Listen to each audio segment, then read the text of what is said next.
time for the Ron and Brian Podcast. Get ready to fill your ears with the latest news, politics, current events, and whatever else we feel like talking about this week. And now, your hosts, Ron and Brian. All right. Good evening, everybody. It is Sunday night. It is 8 o'clock. And once again, it is time for the Ron and Brian Podcast, episode 331, continuing our tear towards 350, which, as we always said, was the magic number when we would do that murder-suicide to wrap up 7 years of the podcast. What was that? You don't remember that? I don't recall. Sleep, Brian. Go back to sleep. Forget what you just heard. Is there any way we could change that number? Just push it back a little bit? I feel like I'm in a good place right now. All right. I mean, life-wise. Move it to 500, perhaps. I'm open to that. Yeah, I think so. I think it's about time. I think we can push it back a bit. All right. How are you doing, Ron? It's Sunday night. What? We're here. What's going on with you? It's Sunday night. We are staring down a short work week. We are staring down a great holiday for some. I mean, it's a remembrance of how Americans killed and slaughtered a people and took their land also. But I do like myself a good green bean casserole. So you can see the dilemma I have for this upcoming Thursday. How are you, my friend? I'm excited. This is Thanksgiving. This is my Super Bowl. This is the day this coming week where I plan on eating like a 17th century British king. Like, okay. I want plates and plates of food coming to me.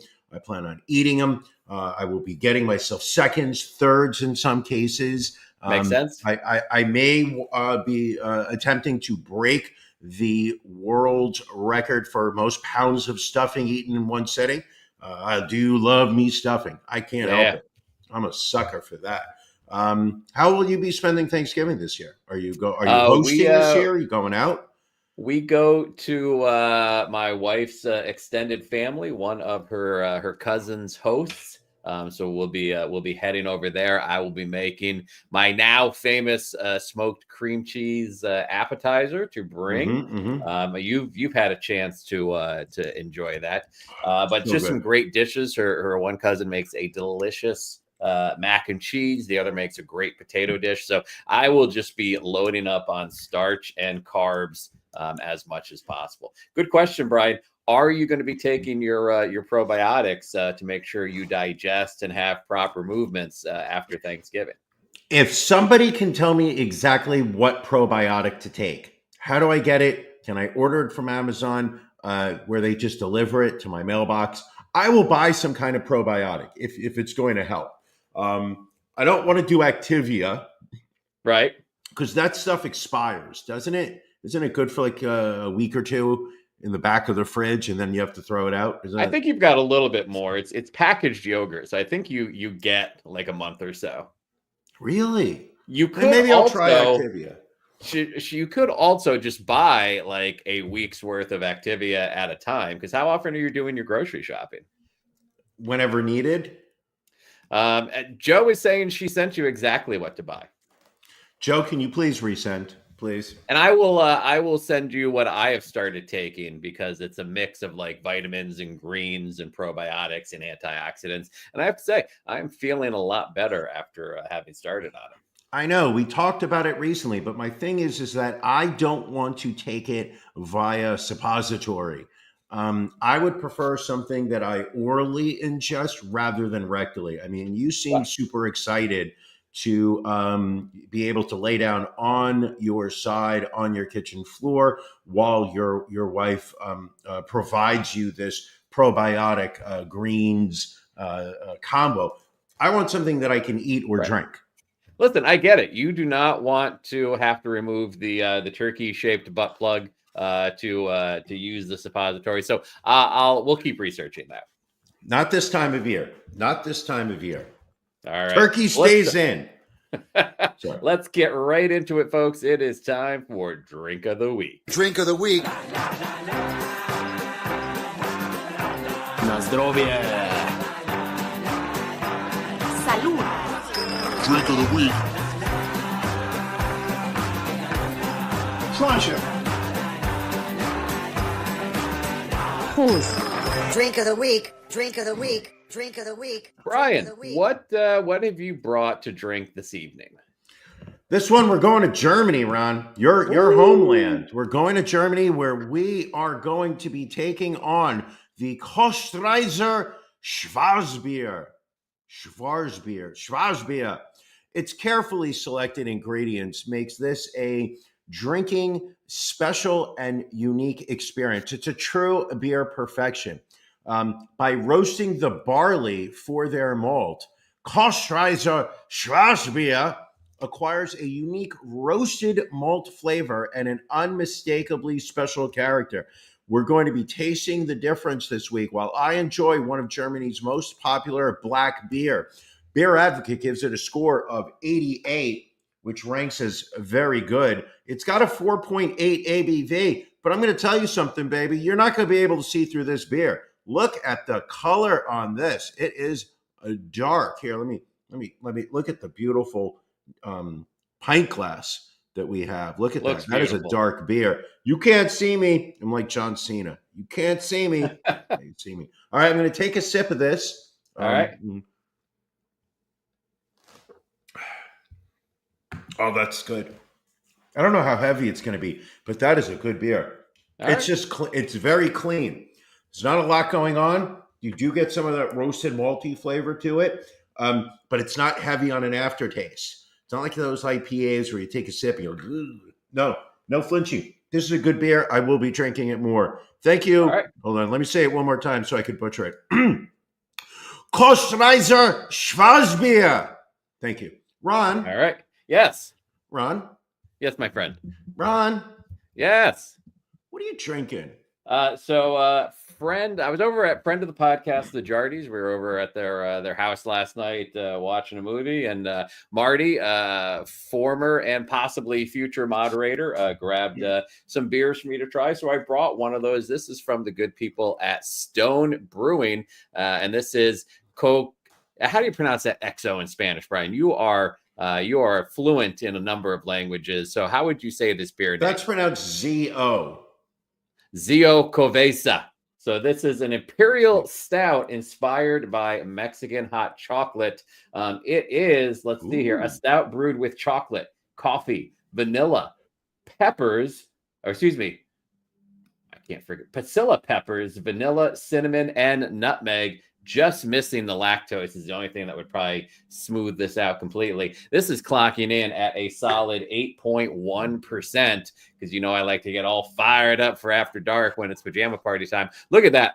Dark as your beer as well. Also drinking in the awesome Ron and Brian drink of the week glass. Let's have a sip here. Smells good.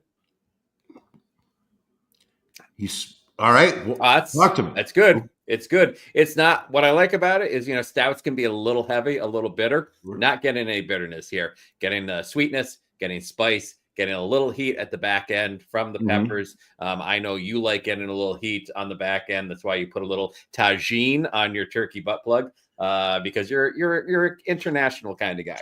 Sure. Second sip.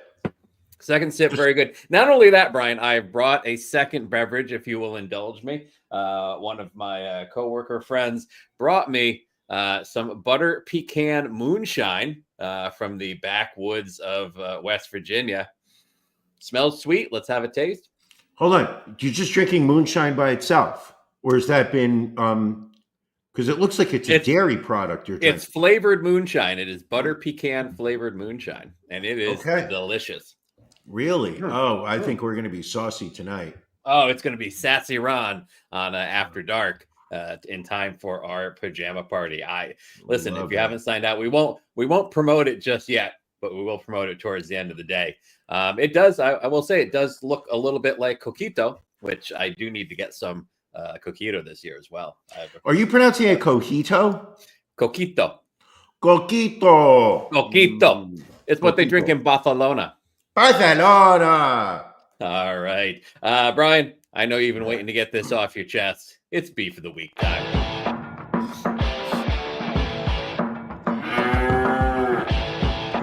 Ron and Brian's Beef of the Week. beef of the week.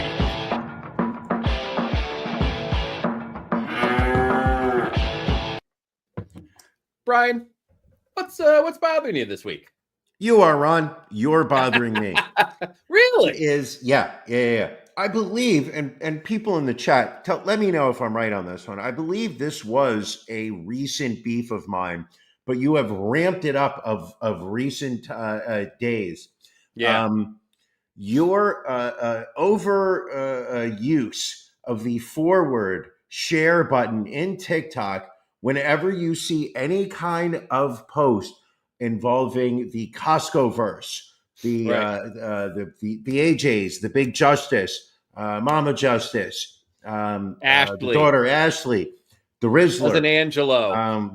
I don't know, Cousin Angelo. Stop. It's got to end. Literally, this morning, I had a busy day yesterday. I went into the city earlier. There was a great concert at Irving Plaza. In the fight with Lou, Sick of It All singer Lou Kohler came down with throat cancer several months back. He has been going through the medical treatment to get healthy again. The New York City hardcore community came out in force this past weekend at Irving Plaza. Bands such as Life of Agony, Vision of Disorder played. Great benefit. Click the GoFundMe, send them some more money. Anywho, So I wake up tomorrow this morning and I get a text from you, which I thought is, listen, it wasn't good morning, sweetie. It wasn't hey, babe. It was just, so you don't look at my TikToks anymore? Question mark. Well, because this has been going on since Friday. You want to make it seem like it was just a Saturday thing, but it was Friday and Saturday. Ron, you have been sending me Costco verse forwards literally for days now. It's been out of control. A friend of the show, William Esquire, attended a AEW wrestling event in Prudential Center. Hopefully he joins the After Dark Pajama Party tonight, which we'll talk about shortly. And Big AJ was in one of the matches. He's a former independent wrestler. So just like my feed is just like, it has been so abused by you and the algorithm that the number of videos I get is just like the number of videos I saw of women and their boyfriends, I'm assuming, or sisters or brothers, whatnot, where the girl says, "Oh, I hope she plays Hot to Go," and then the camera jumps to him, and he's like, "We're at an AEW wrestling. This is Big Justice," and then suddenly, like you clip to the wrestling match. I saw about 4 of those this morning. Stop it with the forwards, Ron. You are my beef of the week. Oh, it's just so painful. I will say, so I was like, what happened to Brian? Because we lost our streak, which I'm not quite sure how you get a streak on TikTok, but I want to keep a streak going, whatever it is. And I'm like, okay. I wonder if he's been looking at these, responding to these. And I did, I looked at everything I had forwarded to you, and I did feel a little bad because there was literally like 25 videos for you to watch. And I would say a solid 90% of them were Costco guys related. They were all Costco universe. Just utterly terrible. And I believe the streak is if you send me something and I send you something back all in the same day, that gives you like one more. Just it's unnecessary. We're grown men. We don't need to be worried about social media streaks. All right. You know what we need to be worried about? You know what we should be worried about? Is getting more people not to join the Costco verse, but the Ron and Brian podcast verse. That we need to be expanding. Ron, what's bothering you? What's bothering me is pro wrestler QT Marshall thinking he can bring down Big Boom AJ. No, I'm kidding. I wanted to say it just to see your reaction. You had me there. Oh, you had me. All right. So my beef this week is with my roofing company. I don't know if you remember last August, we got a new roof on the house, a new rubber roof on the flat roof above where I do this podcast. So Wednesday night going into Thursday, we had a little bit of rain here in the Philadelphia area. Come into my office and there's water all over the place. Like, what the hell? So the guy from the roofing comes over, gets up on the roof, and he's like, "Oh, you got stuff backed up at the drainage up there, and that's why it came through the roof." No, that's why you have a roof, to keep water on your roof from coming in. But he's like, "No, you'll just need to get up here every year and clean out the gutters." I'm like, no. I'm like, so clearly they did not finish the rubber roof properly around where the drainage pipe is, and it's literally it just leaked in there. So I have to go and call and yell at people tomorrow, because that's what you have to do to get service these days. Excellent question, William, asking if the title belt or the whiteboard damaged. Title belt still in one piece there. Did not leak near the wall whiteboard, but I also have a whiteboard on an easel that I did need to move because it got a little wet, but thankfully not damaged. What's with the addiction to whiteboards? Like the one on the wall's not enough. You need an easel whiteboard also. It's a little bit like everything that kind of needs to stay in one place goes up on the wall whiteboard, and then I have like a to-do whiteboard list as well. I also use that when I'm doing like training seminars and things like that. Whoa, you do training seminars from home? Sometimes, yes. Oh, is there any way you could share me that Teams link? Can you? I promise you, I will. I won't go on screen and I won't say a word. I don't believe you. I don't know why, but I tend not to believe you when you say things like that. I promise you. Oh, I promise you. For that link, I would, what do you call it? I promise you, I would swear on everyone that means anything to me in their life that I would not interfere in any way. I need to watch that. And then, so Mary, the reason why your pro forma was so bad was because you actually used real numbers. Like here, where this said revenue for fourth quarter 2026, you put down $5. No, you want to say $500, right, Mary? You get it now. Yeah, that's the training. All right. Brian, let's get to our stories of the week. The ones we make sure we don't like to miss. Brian, what is your story of the week this week?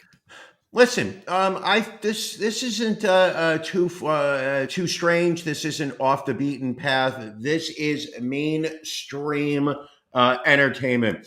Earlier this week, it might have been last week, star of Full House, David Coulier, right off the bat just bothers me with the fact that I have to say Coulier instead of Coulier, which is really, I believe, the proper pronunciation of his name. But he wants to be French, so he says, my name is Dave Coulier. So besides breaking the heart of Canada darling Alanis Morissette, that's for another episode. Earlier, Dave Coulier came out to the entertainment world, not sexually, about his sexuality, but came out saying that he had stage something cancer. I believe it was stage 3, but I could be wrong. Matt, if you can confirm that for me. But he came out that he has been battling cancer. I don't remember what kind of cancer. I should have done. Prostate cancer. So he has prostate cancer. Stage 3. There you go. Stage 3. Thank you, Janelle, for the info. And we all, it has been well reported that the stars of Full House, at least of the older generation, are very close. I don't know about the Olsen girls. I don't know if they're in there, or Candace Owens. Candace Owens, wasn't she one of the other? You're thinking of Candace Cameron Bure. Candace Owens, I believe, is the conservative commentator. You are correct. Anyway, I got that one wrong. We'll call that. We'll give me a demerit on that one. Joe's saying you're failing at details today. Just today? Sorry. I was a little hurt by your choice of emphasis in that sentence. Anyway, put up the photo because John Stamos, a good friend of Dave Coulier, stepped in and they took some photos to be released out to the media, showing solidarity with Dave Coulier, who seems to have shaved off the hair that he still has while he is going through chemotherapy. John Stamos very bravely wearing a skull cap to show that he was bald also. John Stamos, famous for his almost Ron-like head of hair. We all luscious knew locks he has. Luscious, yes. There's no way that he was going to shave off his hair for real.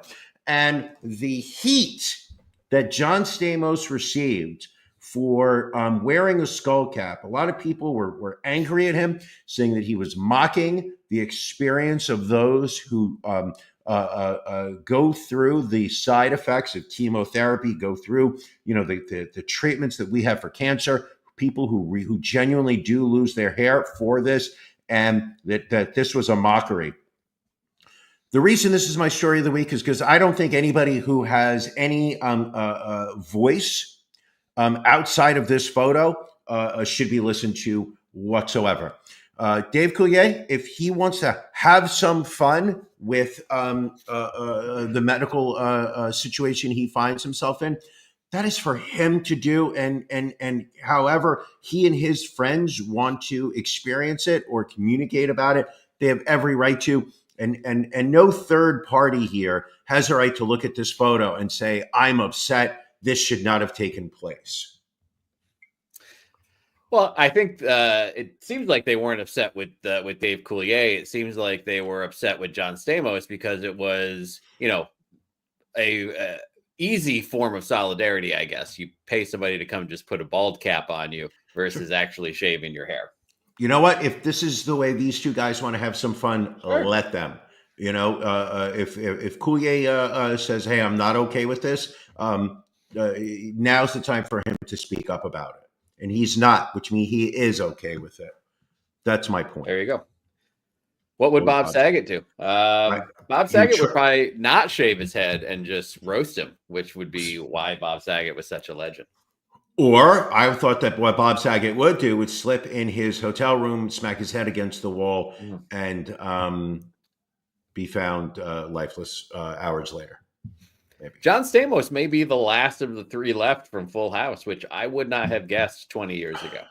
Dave Coulier is still here. I don't know why you are chiseling his tombstone as we speak, Ron. He's got, as Janelle pointed out, does not have prostate cancer, has non-Hodgkin's lymphoma, which is a much more aggressive form of cancer. Apparently, he has also lost his sister, his mother, and his niece to cancer in the past. So clearly something that runs in the family. Jesus. Hopefully they caught it early. Yes. So that is just people who are not part of a conversation deciding that they need to make it about themselves. And that's not an opportunity. This man wants to, instead of sitting there saying, woe is me, feel bad for me, wants to communicate it out there with in a form of humor. I say allow him. Nobody has the right to tell him how to communicate about this. Ron, what's your beef of the week?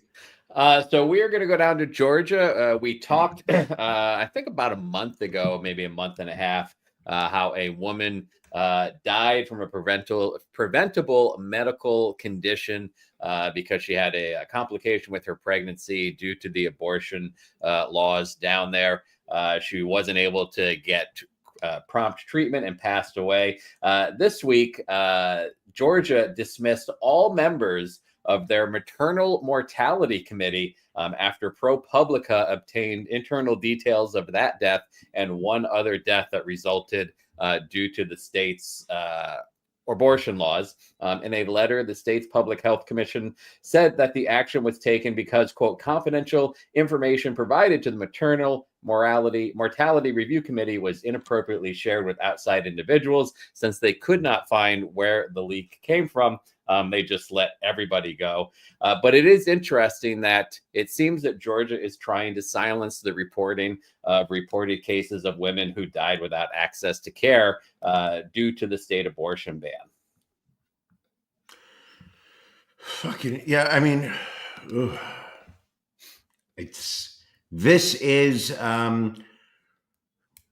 South is a scary place in this country. It's a scary place. That's all I can say. And the letter from the health department went on to state that there could be new steps to keep the board's deliberations even further from public view. So it does seem like the state of Georgia does want to cover up things that are going on in their state. I don't think that's surprising. It's just, it's just a sad, depressing reality. Yes, it is, without a doubt. Let's try to get with something a little bit more upbeat, Brian, and that is our NFL locks of the week.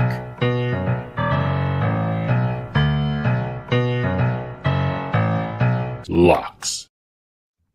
All right, Brian. I mean, it just goes without saying, you were on a roll. Tampa Bay -3 versus the woeful New York Giants. You said Tommy Cutlets isn't going to make a difference with this team. Sure enough, Tampa Bay rolls to a victory at 30-7. Minnesota going into Chicago, a 5-point favorite. You said, you know what? I think Minnesota can win, but I think Chicago covers. Sure enough, Minnesota wins 30-27, keeping you perfect on the season so far. Again, we talk about this every week. How the hell do you do it, my friend? I do it by watching you, Ron. I look at the level of excellence you are delivering with your picks, and I say to myself, the best I can hope for is to just keep up with him, which I did this week. But that also means, Ron, you also went 2-0. So you looked at the Steelers laying 3 over the Browns, and you said, listen, Thursday night, evening in Cleveland, it's going to be terrible weather. Steelers are not prepared for it. Browns winning 24-19. You also saw the Lions laying only 7 points to the Indianapolis Colts. You sat there and said this team should be laying 17 points. Lions win 24-6, bringing you up to an even 24-0. Ron, how do you feel being, I don't know how to, there's no other way. I mean, you are one of this country's premier sports handicappers. You know, it's been a run. It's been something that, you know, I've just, again, to your point, tried to keep up with you on this. And, you know, we're continuing another perfect run throughout this season. Hopefully we can continue it. Speaking of which, Brian, who do you like going into the Thanksgiving weekend? I've got 2 teams that I'm really liking. The Vikings did not cover against the Bears, but this coming week, week 13, they're going up against the lowly Tennessee Titans. Oh no, they're going up against the lowly Cardinals, who snuck out a victory almost against Seattle today. They showed no life. Vikings will win this handily. Only laying 3.5. I say Minnesota lay those points. Also, Washington in a heartbreaker against Dallas Cowboys this week will not lose 2 in a row. They are playing the Tennessee Titans, laying 7.5. I say Commanders win double digits. Ron, all right, your picks? I like 2 of the Thanksgiving Day games. I like to -10.5 versus Chicago, and I like Green Bay -3.5 versus Miami. Okay. Listen, how confident are you about those picks? I'm pretty darn confident, and my headphones just died on me. I'm less confident as to these headphones at the moment. Well, that's tragic. The most tragic thing is that you can't hear me right now, so I can just talk as much smack as I want. Well, I can hear you. It's just coming through my speaker. Am I not getting any feedback at the moment? Am I? I hear no feedback. All right. People in the chat, if you hear any feedback, please chime in right now. We will listen. We will just keep it going, and as normal, we tell you to bet with your head, not over it. So you're saying that your wife can hear right now? Anything to say? Not at the moment, because she's on the other side of the building. That's a shame. Ron, you sound fine, according to William. William says you sound fine, and I'm going to tell you something, Ron. You look fine. Let's get into some of our stories this week. The nomination of Matt Gaetz for Attorney General lasted a incredibly short period of time. You know, a lot of people were kind of questioning why you would nominate a potential sex trafficker for the top cop in the land.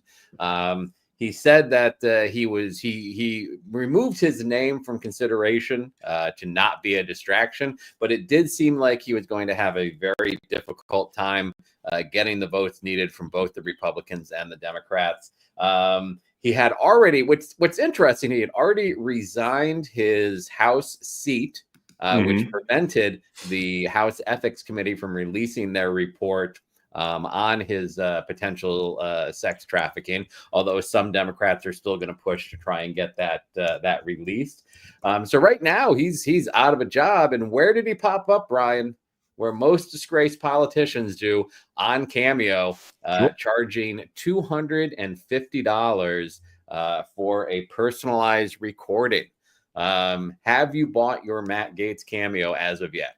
Not for that kind of money. Why would I have any interest? I have zero interest in it. Yeah, I was very surprised that he backed down so quickly, which is my way of saying the way I read the tea leaves was the fact that he was somebody was basically saying this report's going to come out unless you back out of the race and hope that you can just go away quietly politically. Because if there's any, and I remember, I forgot where I was, I think a tweet or maybe it was on Sky Blue or Blue Sky or whatever the thing was. Somebody just saying, listen, if there's anything that says that you definitely did not commit the charges that are being prescribed to you, is you absolutely refusing the report that the investigative committee has put together on your alleged crimes. Like, if you didn't do it, you would sit there and say, oh, no, please release the report. You've got nothing. In addition to the House Ethics Committee investigation, the Justice Department had spent the last 3 years investigating Matt Gaetz and found a trail of thousands of dollars in payments made by former Representative Gaetz to women who testified that they were paid for sex. This is on the screen right now. This is the map that shows the web of money payments made to a number of women. He and his associates had allegedly held drug-fueled sex parties for years between 2017 and 2020. There are other reports that he used his adopted Cuban son's PayPal to pay for sexual favors from two women, which, can we talk about the adopted Cuban son, Nestor Galvin, who has lived with Matt Gaetz since he was 14 and fled Cuba? Like, does that just not seem like incredibly random? It's weird. It's weird. Why would you adopt that kid? He wasn't a child. He wasn't 6. He wasn't 8. He was in his late teens. I don't get it. I don't get it. So he said his story was that he had been dating Galvin's sister, and that the boy's mother had died recently from cancer when they all moved in together. But he said he was adopted, but so why is he adopting him? He just considered him family. Assuming that I know we're talking about Matt Gaetz here, but assuming that the sister was over 18, couldn't she have just applied for responsibility over the boy? Why does this white male man have to adopt this boy? It doesn't feel right. That I don't know. His ex-girlfriend May Mendez has not commented on the situation. But yeah, it's very interesting to see. Obviously, if the DOJ is going to do anything with this, they have to do it in the next couple of months, because I don't imagine the Trump-led DOJ will go after Matt Gaetz. Sure, Trump just likes having dirt on people. That's how he operates. Well, you have to realize, what dirt does Putin have on Trump? Right. He's got the P tapes from Russia. We didn't forget about that. We also didn't forgive.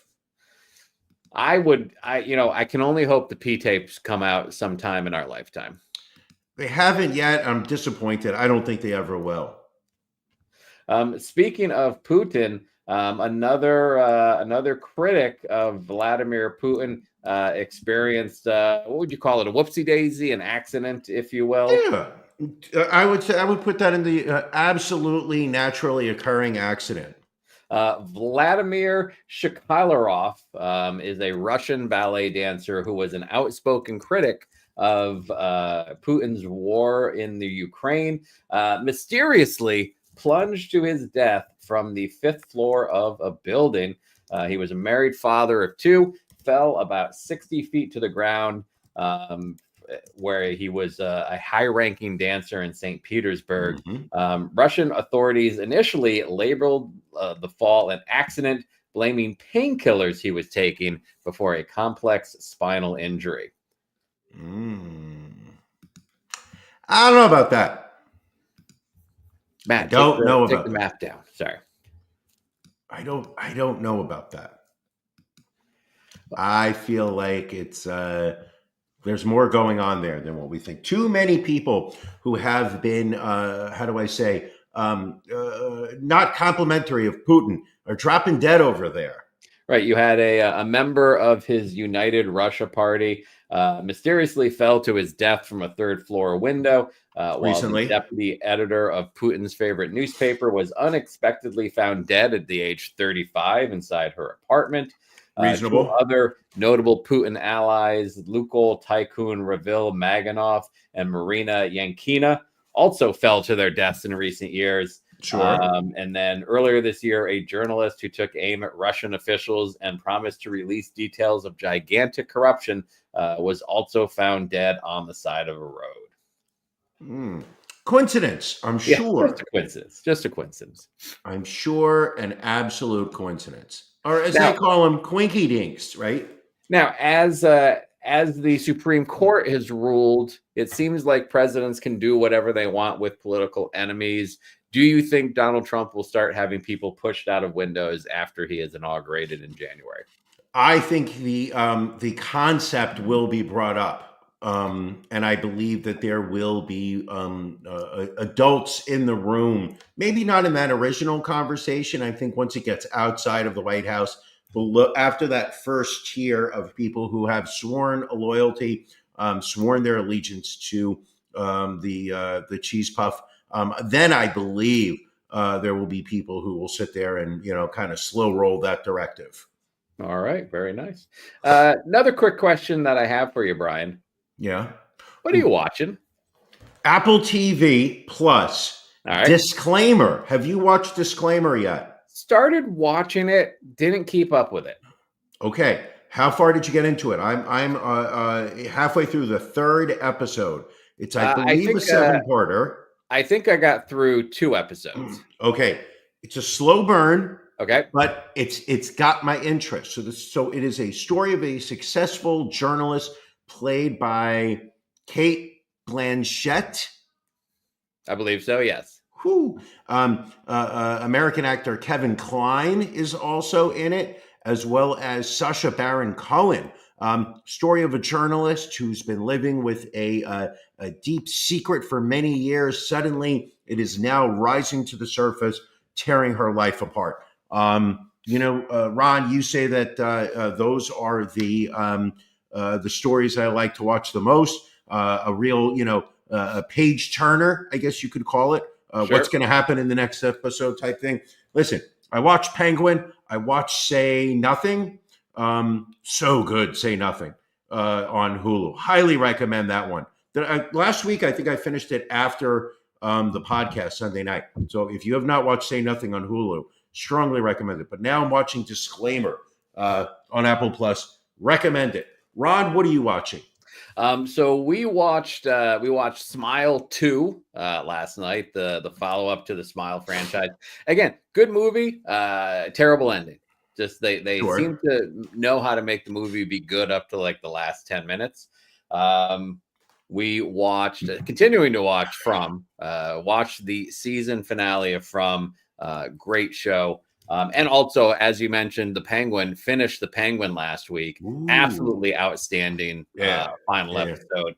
Would be shocked if Colin Farrell does not win an Emmy for his portrayal. Sure. That's how good it was. And also started watching The Day of the Jackal on Peacock. There are 5 episodes out so far, based on the book that the movie years ago was based on. If you like, that espionage, almost Jason Bourne-like type movie, you will like Day of the Jackal. I think it's very well done so far. Day of the Jackal. I'm going to write that down. Day of the Jackal. Oh, have you started watching Silo season 2? I don't. I need to. I understand that started last week. Need to get caught up on that. I also see that there is a new John Benet Ramsey docuseries starting on Netflix tomorrow. Can't get enough John Benet. The brother did it. The brother did it. Who's Richard Kind? Richard Kind, he was on Spin City. He's that character actor. Let me see. Matt, can you get a picture up of Richard Kind real quick? I will say there is a little bit of a resemblance there. Speaking of which, Colin Farrell, did you see on any of your social media the video of Colin Farrell, I guess after he has recorded his last scene in full penguin makeup and a wardrobe, but speaking like Colin Farrell? It blew looks my mind. like it looks like it has been so wildly dubbed, right? Because there's no way that you're attributing that voice to that, body. That's how good of an acting job Colin Farrell did in The Penguin. I actually may go back to watch the Batman movie where he was in, because I just, I believe I kind of missed some of his performance. But yes, he's so good in it. And that's Richard Kind right there. So you can see a little bit of resemblance to the a little bit, yes. A little bit. Did you watch anything else? No, I really have not watched a lot of TV this week. I'm trying to think if there's anything else, but I think that's it. Okay. Very good. It would not be an episode if we didn't get to, but the drag queens are the problem.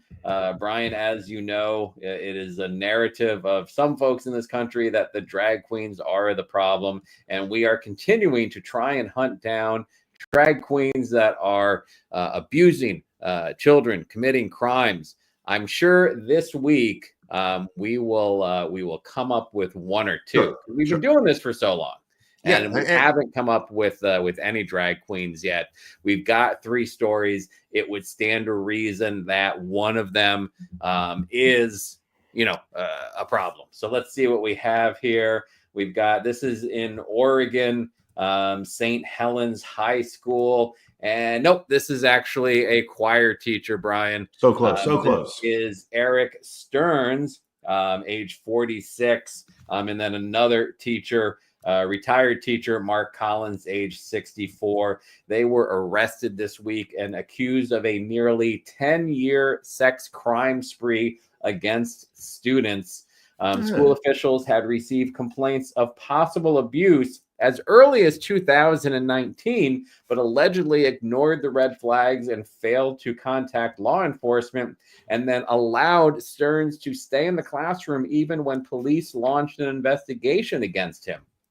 It took a viral TikTok to bring the allegations to light.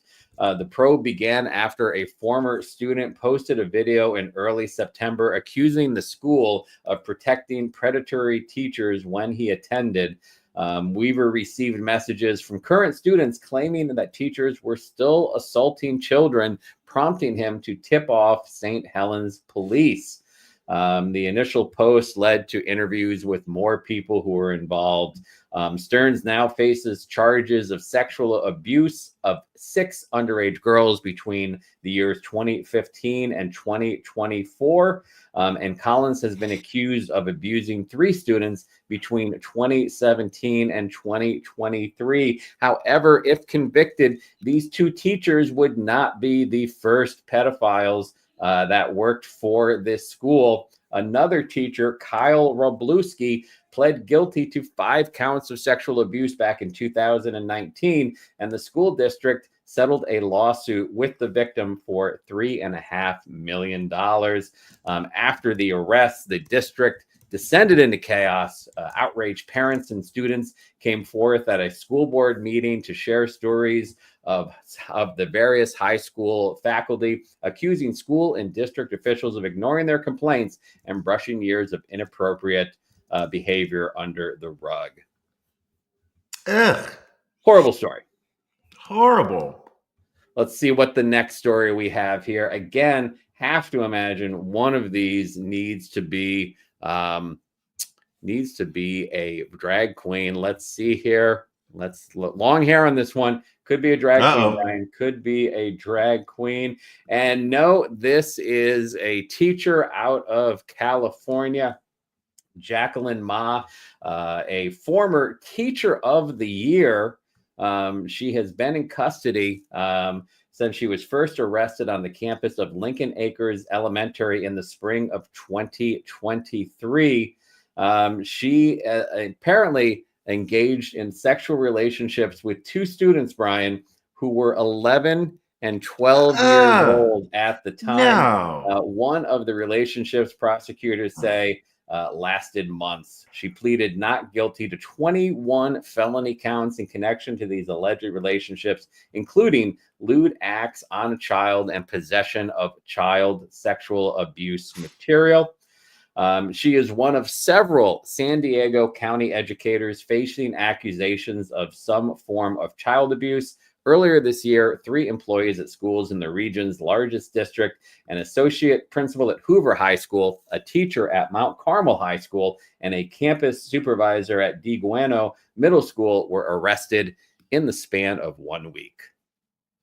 All right. Well, that's disturbing. Seems like they may have a bit of an issue there. We've got one more. This must be the drag queen story. Let's take a look. It's back out in California. Not a good start. No, this is a Los Angeles assistant principal by the name of David Lane Braff Jr. He was arrested Friday and charged with 17 felony counts of child abuse. He is accused of molesting 8 students under the age of 11. The 8 alleged victims are believed to be as young as 6 years old. He was an assistant principal and school counselor at Ingenium Charter Middle School in Winnetka. This is, remember when we used to do This Week in Racism and how depressing it got? I think we're getting to that point with this bit too. It's just horrible story after horrible story. Well, I don't think I think we've been doing this bit for maybe a year and a half. We've never come across a drag queen. No. There's no drag queens here. It's simply a lot of school administrators at different levels. And we've got, what's the other one? And then also church leaders. Yes. Just getting a lot of church leaders in those. What creeps me out about that last one was the smile in the mugshot. Oh yeah. Like, what is this person smiling for? They have nothing proud to be smiling about. That's disturbing to me. We have talked about people concerned about what is going to happen when Donald Trump takes office in January, how this is going to impact people's finances, people's lives. Both Walmart and Lowe's came out this week warning customers that should tariffs be instituted on foreign countries and specifically China after Trump takes office, to expect prices to go up. People are shocked at this, Brian. People are shocked that there are consequences to their actions with the way that they voted in this past election. Well, it's amazing. It is, and what I genuinely think of, we've got to a point where we are starting to confront our undereducation in this country. Right. That we are not raising individuals here who are going to clearly think through issues before jumping to an opinion because their gut tells them to do it, to always listen to their gut. And then also just how unpopular the Democratic platform was as people were going to the booth, that they would, that the communication on the Democrats' part was so poor that people were not realizing what were the ramifications if they voted the way that they were thinking about voting. I mean, do you think, and I'm not trying to defend the Democratic Party at all, but I mean, I think it is also the case of how effective the misinformation campaign that, the GOP led, especially where it came to tariffs. There were so many people who are now just waking up, realizing that U.S. companies aren't paying these tariffs. And neither are foreign countries. Right, exactly. It is the end consumer that this cost gets trickled down to. So you're saying that trickle-down economics do work. Exactly. That it will trickle down. Reagan had it figured out all these years ago, and we just weren't smart enough Correct. to realize, what he was trying to communicate to us. Listen, Billy, all of us years are complaining about how trickle-down economics don't work. Here's an example: tariffs, where it does work. If the tariffs get, they're slapped on goods that are imported into this country. The importing companies are, have to pay those tariffs, and they are going to trickle those tariffs down to the end user. I think it's great.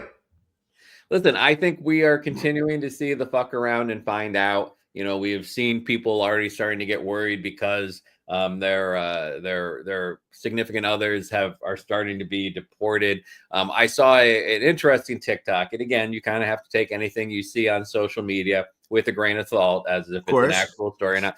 But it was a woman talking about her husband and an acquaintance of her husband. They live in Texas. The husband, voted for Kamala. The husband's acquaintance voted for Donald Trump.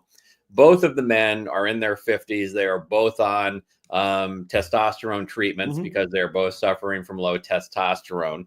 And apparently, the concern is that is technically assigned as gender affirming care by most insurance companies. So Really? Now they are realizing that they potentially could lose the ability to get that care because states like Texas and Florida are starting to ban any type of gender affirming care, regardless of whether it's children or adults. I don't feel bad for those people. No, I don't feel bad. This is the government you voted for. You knew exactly and keep in mind, this isn't like the Republicans sat there and are now sitting there throwing in these concepts that are, brand new to the platform. They have been advertising this is what they're going to do when they're back in power. Right. People just did not care. Did not. And now when they're seeing the effects that's happening to them, now they care. Right. Well, and what was interesting, Trump nominated a former associate of George Soros to be the Secretary of the Treasury. And people are like, wait a minute. We don't like George Soros. Why would we nominate someone? Because it's all a money play by the people who have the money to try and keep the money. Billy makes a great point here. It's like with Brexit, the number one search the day after Brexit. What is Brexit? And now we see, over in the UK, the farmers are all upset because they now have to pay these high inheritance taxes on their farms. Because they broke out of the UK, and the local governments need money, and they're complaining because a farm could be worth $5 million in theory, and they're having to pay $300,000-$400,000 in taxes that gets passed down within the family. Reasonable, but again, not feeling a lot of sympathy. No, I don't think there's any sympathy. You can't have any sympathy for these people. It's very difficult. I will say that much. I will definitely say that much. Sad story. This next one. This is about a vet from the UK who had killed himself with his own surgeries, animal euthanasia drugs, due to distress over rich owners callously putting down their pets to avoid paying for treatments. This is Dr. John Ellis, age 35. He was under considerable stress at having to kill pets just because their owners were unwilling to fork over treatment until it was too late to save them. His mother told a court hearing into his death. He eventually killed himself by sneaking out of his office a dose of euthanasia medicine big enough to put down a large dog, the coroner was told. Oh, it's so sad. Jesus, that's sad. This is something, my wife worked for a veterinarian chain at one point prior to her current role, and this is a big issue in the veterinarian community. Is there is a high number of suicides because it's you're dealing with a lot of abuse situations, you're dealing with a lot of death. Just a very sad story. That's sad. That's very sad. And Jacob Waters, new follower, new listener. He says, I interview people on my channel, would love to talk to you sometime. We love doing podcasts. So Jacob, we will figure out a way to get a hold of you, and we would love to be on your podcast. Love to have you on here. Ron, why don't you give him the podcast email? Ask him to if you want to reach out email. to what is it? info@ronandbrianpodcast.com. Yeah. Feel free to join us. Joe lost a vet friend. Very sorry to hear that. It's a problem. Like it's a big issue because again, you're usually dealing with people who either are not taking care of their animals or it's end of life situations. Like I can't imagine what it's like. I know what it's like having to put an animal down, and it's, imagine if you're doing that 8, 10, 15, 20 times a week. Yeah, no, it's rough. That is rough. Yeah. I assume you have to just, emotionally go to a place where your emotions aren't there, and that's got to be very tough to do. Yeah, very, very tough. When are you getting a dog finally? I feel like 25 could be the year. All right. I feel like 25 could be the year. Are you thinking big dog, small dog? Like what's your dog? We don't have a backyard. This is we've got an apartment, so I think smaller is better. I know that Mrs. Bryan would like a dog that's so short that it physically can't jump up on a couch. And also can't climb stairs. So we'll figure something out. Sounds like you're in the market for a corgi, perhaps. Oh, I would love one. But I can't buy. I don't believe in buying pets. No, you have to adopt. You got to adopt. Don't chop, Brian. There are, but there are corgi rescues, from what people say. Corgi, oh yeah, no, you can listen. Just let my wife know what you're looking for, and she will hunt down an animal for you. Much like she did when we had to put Paisley down. She was on a nationwide quest to find a pug or Pekingese. All right. And we were just fortunate to find one locally because she was ready to fly to like Little Rock or Denver just to. Here's a corgi Chihuahua mix. Ooh. Any corgi mix just looks adorable. They look like a corgi and whatever it was mixed with. Like Joe says to consult a knowledgeable vet friend. So if you have one, I was going to say I was going to be like, I feel like Joe's sitting there being like, ask me, Brian, ask me, ask me. I feel like that's volunteering. You look like you need a low maintenance dog. I everything about me needs to be low maintenance. Yeah. I don't have the I would like that. Yes. Yeah. Low maintenance. Like not one that needs to be brushed a lot, not one that needs its anal glands purged every now and then. I purge my anal glands at least every Saturday morning. Well, I mean, you're good like that. You're. I just go back there and just start pinching around, and eventually I start to secrete. It smells like a bitch if That's a good point. Billy says you'll probably listen to Joe's pet advice as much as you listen to her probiotic advice. Joe, please, offline, can you please resend me what I should be taking for my probiotics? I'm telling you, take Gruns. It's a little Gruns. Gruns. GRUNS. It's like this little gummy with basically it's vitamins and greens and antioxidants and probiotics all in a tasty little gummy. And how does that how do you what effect have you noticed? I have noticed my digestive system is better. I won't go into the details, but it feels better. My energy level is better. I feel like I could go back into the NFL. My NFL career was ended, rather before it really began. I feel like I could go back and do that. Really? Yeah. But you would have to obviously wear a lot more lower back support this time around. Probably. And the knees, got to tape up the knees. As opposed to when you go to bed and you tape up your hands. Oh boy. Let's have can we have one more horrible story before we end the show, Brian? Do we have a horrible story that we can talk about? So this is Independence, Missouri. And this is involving Indianapolis police, or Independence police, I should say. They were called out to a residence because of a domestic violence situation. They get out there. Apparently, there was a woman with a knife. And of course, the obvious way you handle that if you're a police officer in this situation is to shoot the woman's 2-month-old daughter in the head, killing her instantly, and then shooting and killing the mother as well.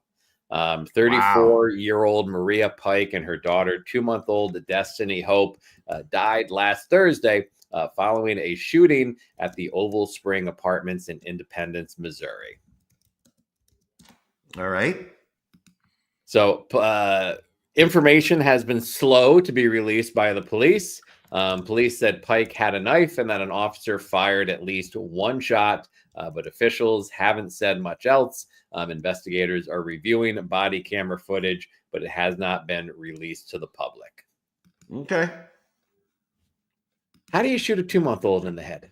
I'm going to assume that he wasn't aiming properly. And I'm assuming it's a male officer.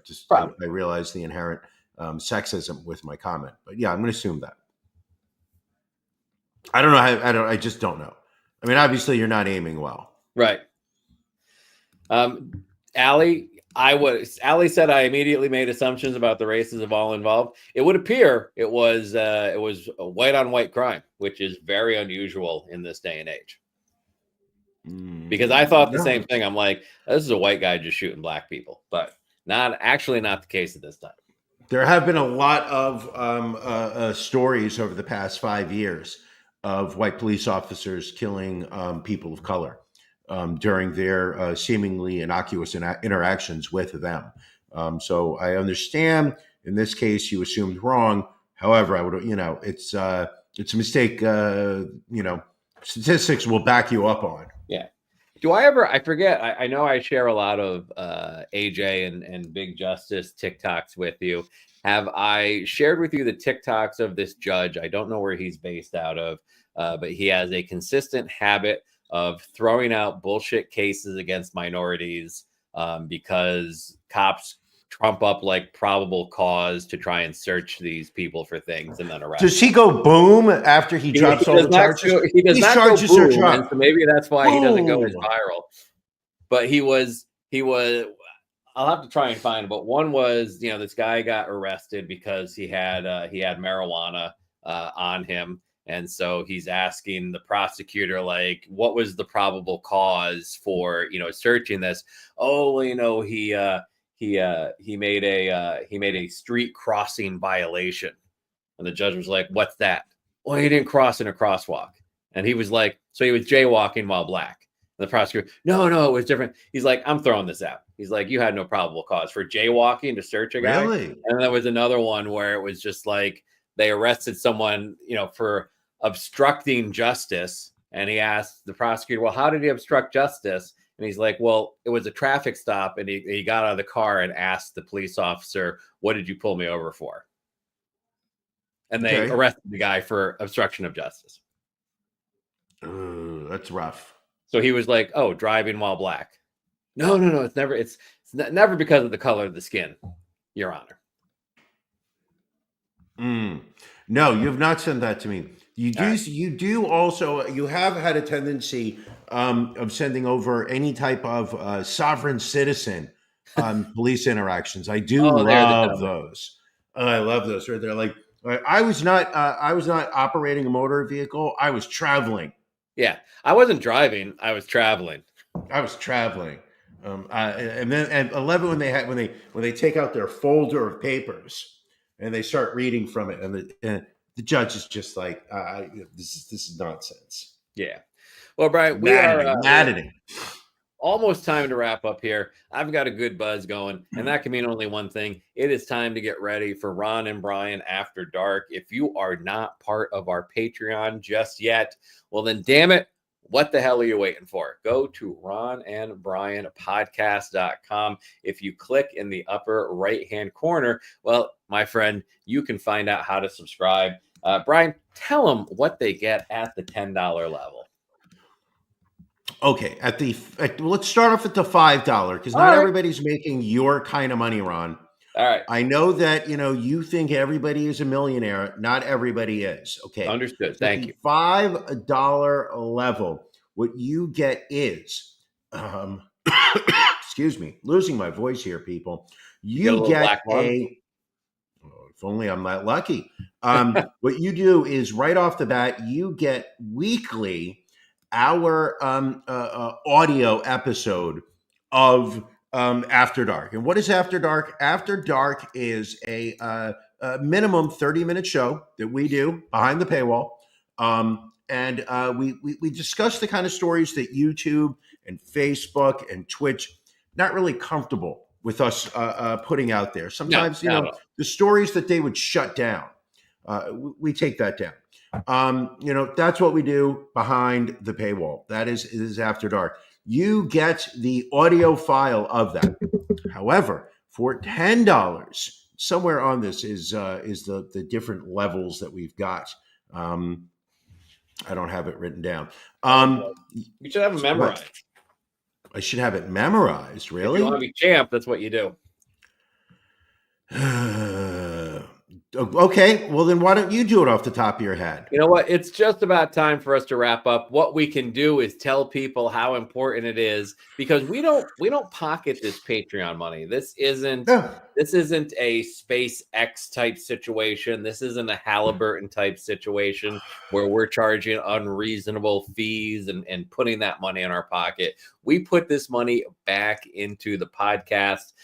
So if you go to ronandbrianpodcast.com, you click at that $10 level, you get to join us for After Dark, which is exclusive content that starts in about 23 minutes tonight. Last Sunday of the month, we do our pajama party. We bring all of our subscribers on, and it is time for another edition of Can You Beat Ron? Brian, do you have that all teed up and ready to go tonight? All teed up, ready to go. And you have not shared the topic of the trivia contest with me. Is that correct? Absolutely not. The whole point is to put you on an even level playing field. For those contestants who do better than you, the podcast will be donating $25 to a charity of their choice. So it is in our financial benefit for you to beat all challengers. But the important thing is this is money going to charity. So even if you do not reign victorious at the end of this month's contest, it's all good for society because money is going to good causes. There you go. Well, and again, I was sad to see you could not defend our honor last month. I believe I didn't have it. Won. I believe his money went to the Harris Walls campaign. Part of the $1.5 billion that they blew through. So I'm going to try and defend our money went to go pay Oprah. We were part of that $1 million to pay Oprah. Yeah. Okay. That felt good. Anything else before we wrap up here and we get ready for After Dark? Nothing. I cannot wait. I'm looking forward to it. All right. Well, happy Thanksgiving to all of you. Enjoy the holiday later this week. Be kind to one another, and we will catch you all next Sunday. Thank you for joining us on the Ron and Brian podcast. We're live each week on YouTube, Facebook, and Twitch. You can find prior episodes, links to our social media, and everything else Ron and Brian at ronandbrianpodcast.com. See you again.